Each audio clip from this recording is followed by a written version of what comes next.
There are three things about Mississauga that almost no realtor will mention before you write your offer, and any one of them can cost you tens of thousands of dollars or years of regret. There's a neighborhood where a flooding history has made home insurance expensive and a little hard to get.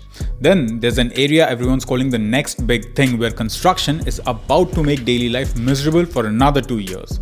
And then there are entire pockets where airplanes pass low overhead from before sunrise to the middle of the night, and you might not hear it when you tour the house on a weekend. Knowing this stuff before you buy is the difference between a house you love for 15 years and one you regret for the next 5. Let me walk you through it. Every neighborhood, every concern, everything you actually need to know. My name is Gaurav and I'm a realtor and finance educator here in the Greater Toronto area.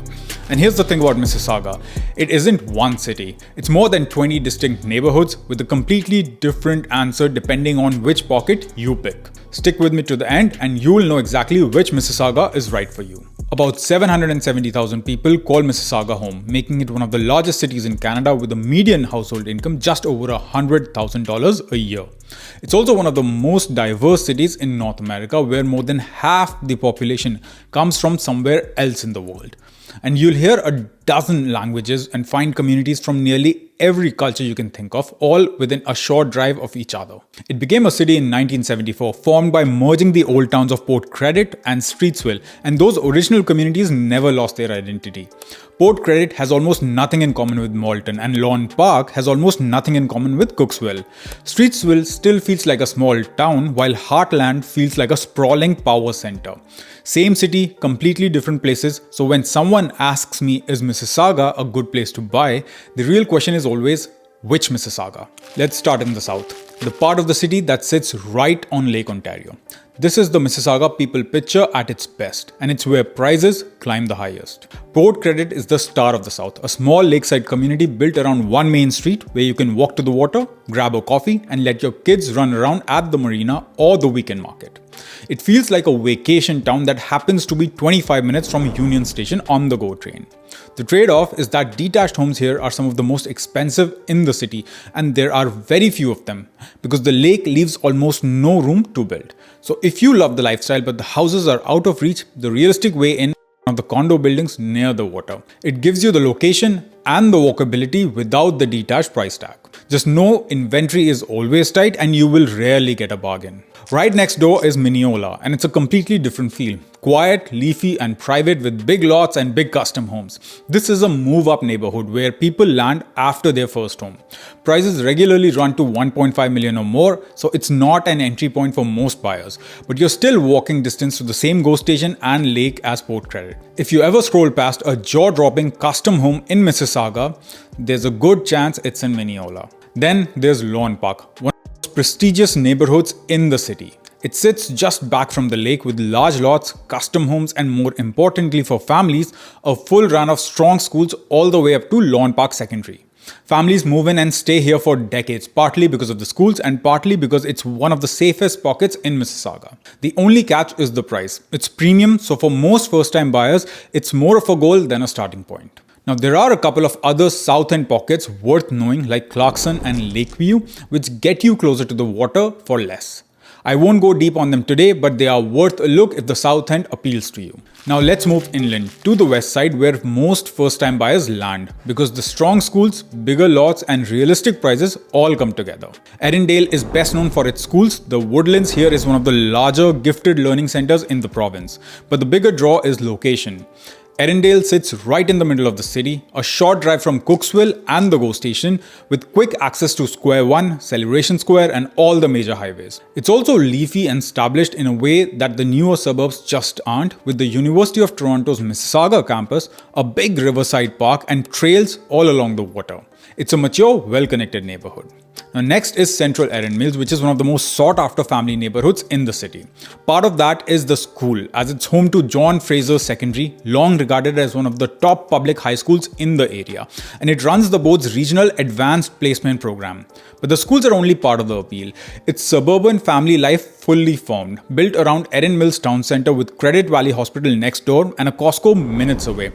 It has mostly detached and semi-detached homes with parks throughout. The trade-offs are that it's car dependent, prices reflect the demand, and along the northern edge, you can catch some aircraft noise in the backyard. Meadowvale is one of the better value options out here, especially for a first detached home. It's an established master planned community with lakes, parks, trails, and its own GO station on the Milton line. Most of the housing stock is detached and semi-detached homes, and it's one of the more affordable pockets to actually get into a detached house. That mix of price, green space, and transit is hard to find in the GTA. Now, one thing to know about the GO station though, the Milton line only runs at rush hours and only in the rush hour direction, into Toronto in the morning and back out in the evening. So it's great for a standard downtown schedule, but if your hours are irregular, check the train times against your routine before you count on it. Now, Lisgar is one of Mississauga's newer neighborhoods tucked into the northwest corner. So you get relatively modern detached, semi-detached and townhouses. It's quiet and family oriented with parks, its own GO station, easy highway access and the prices that make it a popular first or move up home. But there's one thing you need to know before you buy here.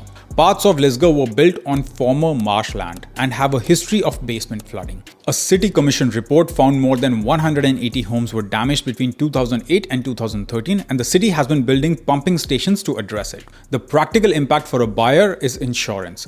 At a council meeting in late 2025, a local councillor said publicly that homeowners in the flood-affected parts have had a hard time getting coverage. Now, that doesn't mean you cannot insure a home here. Plenty of people do. But a flooding history can make coverage more expensive or harder to arrange. So do two things. Have your realtor include a clause about basement flooding in your agreement and call an insurance broker to check what coverage looks like at the actual address before you firm up the offer. Homes here are perfectly fine, but this is just the pocket where you don't skip the homework. A few more areas worth knowing in the West End.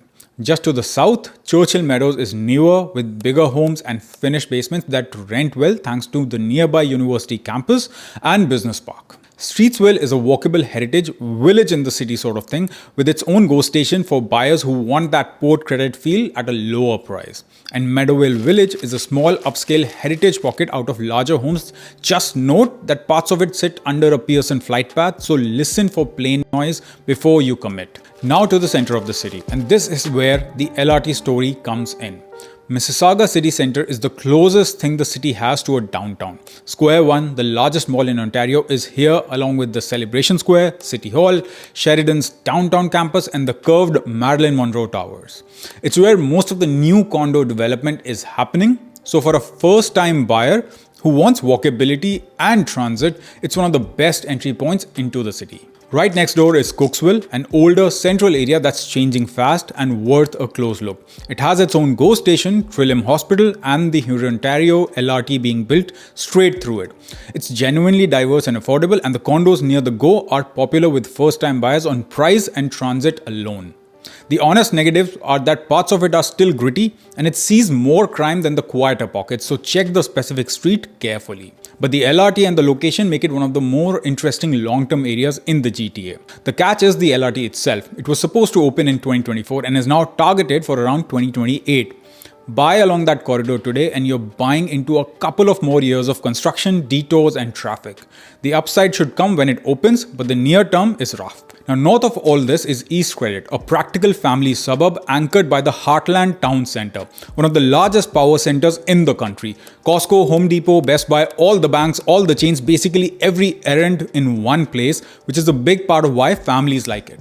The homes are mostly 90s and 2000s, detached and semis. The schools are decent, and while it's not flashy, it's functional and convenient. Now, the East End doesn't get the marketing love the South does. But for buyers who want to be close to Toronto without paying Toronto prices, it's some of the best value in the city. Applewood is mature and leafy and practically blends into Etobicoke, affordable for how close it sits, though some pockets feel a little gritty. And Malton is the most affordable part of the city, with a tight community and a handy location for transit and highways. But go in clear-eyed. It runs higher on crime, the schools are mixed, and it consistently lags the rest of Mississauga on resale strength and price growth. That makes it workable if affordability is the priority, but a weaker choice if you're thinking of the home as something you'll trade up from later.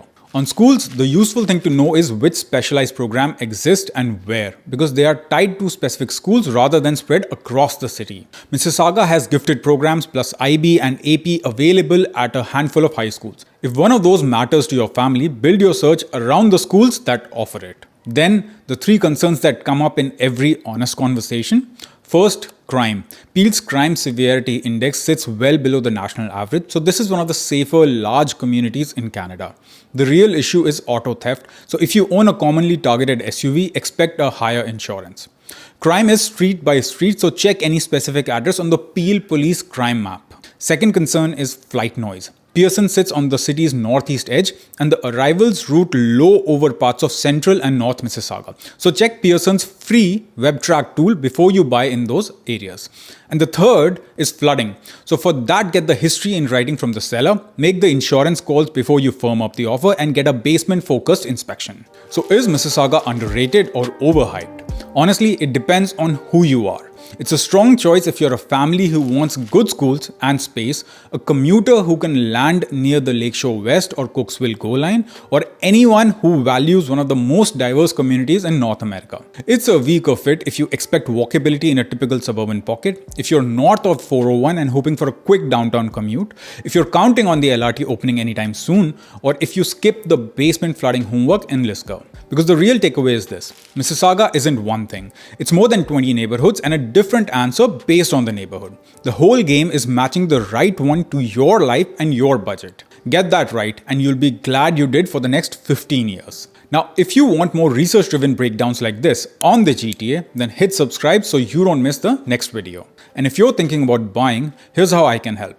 I'm a realtor here in the GTA and I work with buyers through exactly these decisions every single day. You can book a call with me using the link in the description and we'll go through your budget, your school needs, and the 1 or 2 pockets that actually fit your life. And if you're not quite ready for that yet, I have recorded a full 1-hour webinar that walks through the entire home buying process from day 1 to the day you get your keys. Watch it to keep educating yourself.